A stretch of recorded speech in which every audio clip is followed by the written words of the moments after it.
Kəsin fikri getməsin ki, bu dünyada ancaq əziyyət çəkəcəyəm. Axirətdə isə xoşbəxt olacağam.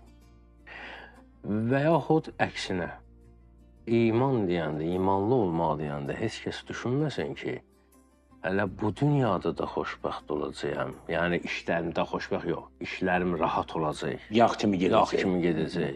O da səhvdir, bu da səhvdir. Bu dünya onsuz da problemlər məcmuəsindən ibarət. Yəni imanlı oldun, olmadın. İstəyirsən imanlı ol, imansız ol, hansı yolun yolcusu olursan, ol, fərqi yoxdur.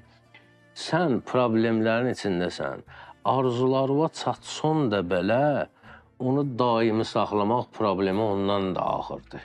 Onu itirməmək qorxusu ondan da ağırdır. Problemlər həmişə var.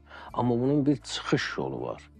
İman bu işə xidmət eləyir ki, tək iman yox, təbii ki, bildiyi və əməl etmək, o sonra başqa bir mövzudur. Hələ imandan naşaq ki, sənin ancaq arzular aparır da səni. Sən bunu bilməlisən ki, sənin etdiyin bu arzular var, bunların hamısının mənbəyi Allahdadır. Onu təşkil edən Allahdır, onu verən Allahdır.